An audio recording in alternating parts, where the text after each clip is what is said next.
I definitely would say I had an idyllic upbringing. I still have like 11 friends from kindergarten. It was close-knit. Families knew each other. I had just returned from college.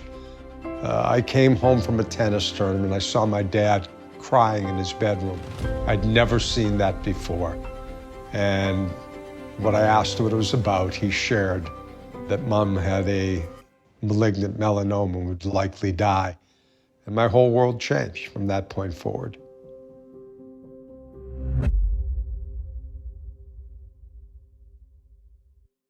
In 1976, we walked the Appalachian Trail from Baxter State Park in Maine almost to the Massachusetts border. And Billy will say that that's where the seed was planted for the PMC, because Billy organized the whole thing. He planned the route. He helped us pick out gear. He recruited us. We were going into the longest wilderness section of the entire 2,000 miles, 110 miles from Baxter and Mount Katahdin to Monson, Maine.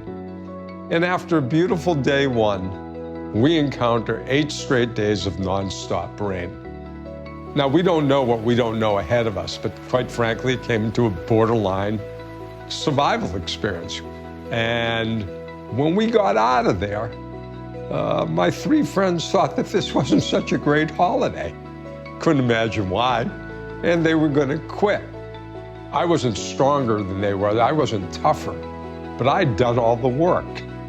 This was gonna be one of the critical lessons I brought into the Pan Mass Challenge, that you needed those who were gonna participate in an event, you needed them to share the work. You needed a commitment.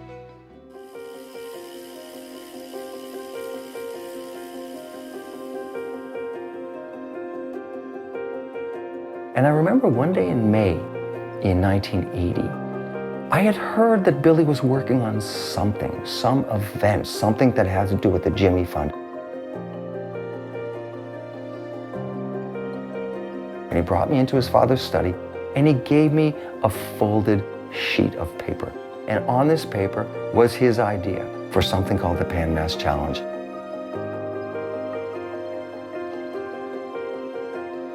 The idea was hatched when I went on a sunset ride to the Arnold Arboretum. I had now done this bike ride from Newton to Provincetown. I was searching for purpose in life. The inaugural ride was a group of friends and stragglers and pirates and cowboys who by hook or by crook were gonna get to Provincetown on their bikes in 2 days. In 1980, there was no plan for 1981. It's just something I needed to do. Most of us who experienced that day thought it was great. We were glad to have done it. And I think on every step of the way, there were obstacles that would have discouraged almost everyone but Billy Starr. The ferry was canceled, and we got home by bus, and I'm thinking everyone's going, oh, God, this is a disaster. We ran out of food, everybody got lost, and everybody on the bus, and I go, next year. And I heard that, next year. And again, I said, that's it. I'm gonna make this thing big.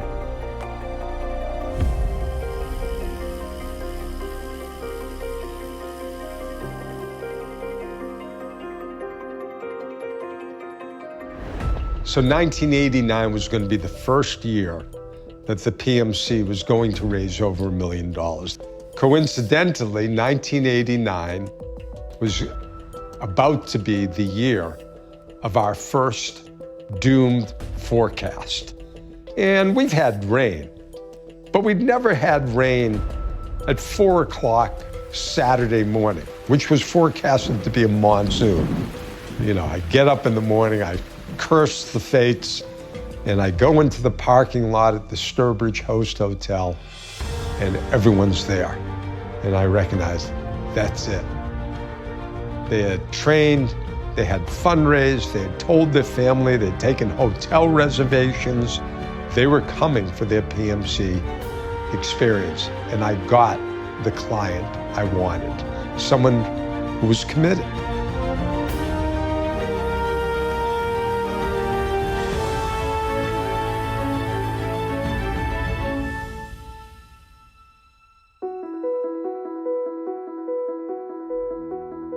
When I first met Billy, one of the things I loved about him most was how excited he was about his work. He was always creating, he was always innovating, he was always engaging people. He worked at his dad's house. He would drive to the post office 2 or 3 times a day and hope there was mail. I asked my father, who was living alone in the house where I was born, could I set up in his dining room, which was unused? And he very naturally and comfortably said yes. And I stayed for 17 years.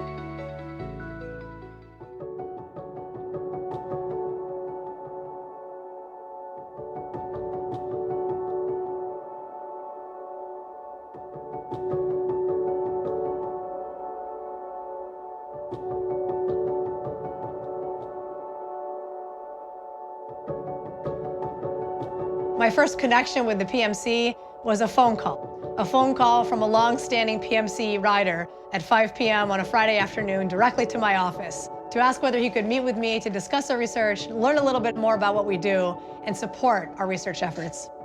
And sure enough, they've remained supporters ever since, and this has tremendously benefited our laboratory and potentiated the translation of some of the most basic findings into hopefully meaningful therapeutics for patients.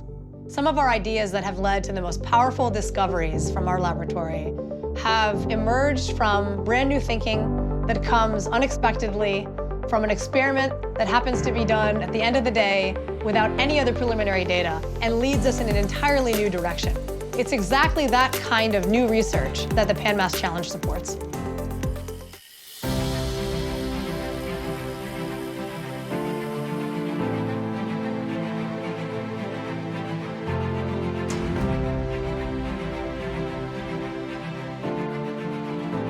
Our relationship with the Red Sox starts in 2003 when the Henry Werner Lucchino Troika buy the Red Sox from the Yawkey Foundation. But me, I knew I had an opportunity here because Larry Lucchino, he had come in 1997 to speak at our opening ceremonies. We were determined that we were going to expand and enhance the Dana-Farber relationship with the Jimmy Fund. Larry came out to Sturbridge, and we were a significant event at this point, probably 3,000 plus riders, and he got it. He got it very much so. And of course, Larry was a cancer survivor. When I got in the room with the 3 of them, the only time I ever did my pitch was essentially, look, I'm doing 15 million without you. Imagine what I could do with you. And they got it. And Billy worked like crazy in that first year to increase the number. And he's a forceful, assertive guy. It's hard to say no to Billy Starr.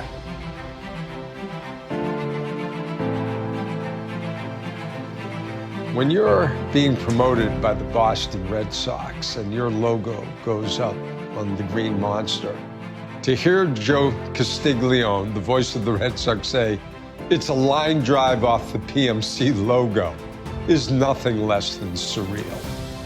Not just executives, but players, players' wives, affiliated with the team, cancer patients, bikers able to do a parade on the field. This was absolutely elevating.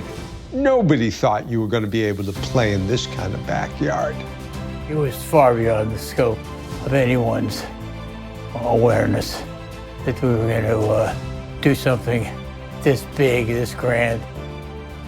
And it's Billy, it's Billy, it's Billy. He was the visionary. He was the lead writer. He was the guy who made it happen, and he's the guy who involved the Red Sox.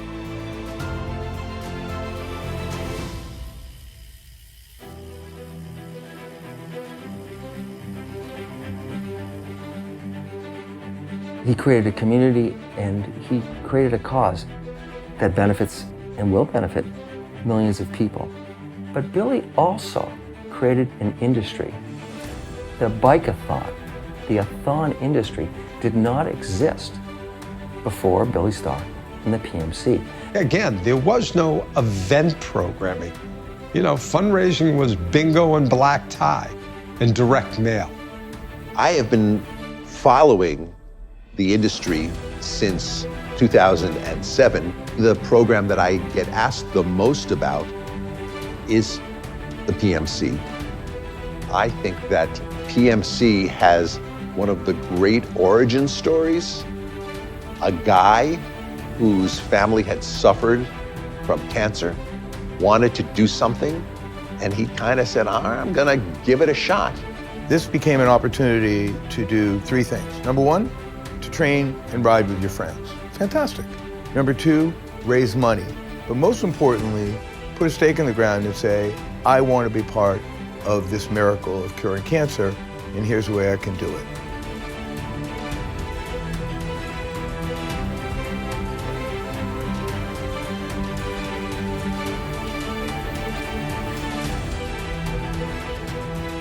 All of those early years were very important, but it's somewhat easy to be successful on a small scale in your early years.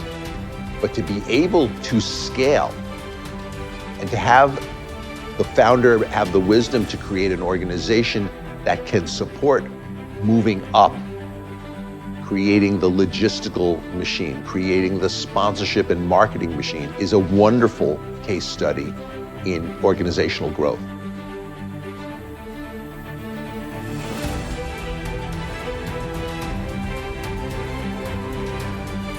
None of the money that gets raised from riders goes to the administration of the salaries of the team. All that's done by sponsors. So 100% of the money that gets raised from riders, from their contributors, goes toward research. It is an example that others will say, well, why don't we create our own PMC? None of them have walked away from the experience going, oh, this was easy, or we are out PMCing the PMC. We have people that have rode the PMC for 40 years. Why do they keep coming back? Some people will say, hey, one and done, I did it. I don't want to do it again. But we all live and breathe this event because of the standard that Billy has set.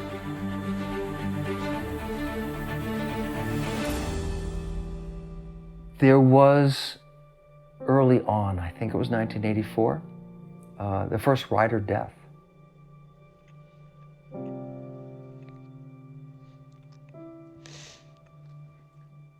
The story is always tough. 35 miles into day one, a young gentleman who was 24 years old had an accident. I was on the scene on my bike, and I could see that it was serious. And knowing that I was going to go to the wake and funeral of this young man, whose father held me responsible. The aftermath of that death was that everybody quit from my staff. Not out of anger, out of just a form of dismay that how could this happen? And I knew I had to get these people back. That the greatest harm that could, or disservice that could come out of this death would be to end this event. He thought that's what leadership was, and that is what leadership is. It's believing in what you're doing. And by the way, the PMC in many ways is born of tragedy. It's born of the loss of his mother.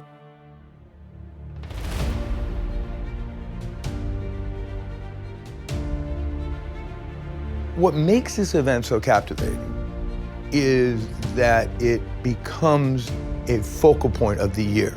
People will tell us they plan their summers around it. They will tell people who are getting married, do not get married on the first weekend of August. I won't be able to come. And bringing in an unbelievable amount of volunteers that would run various parts of the event, whether it's water stops to run logistics or fixing bikes on the road.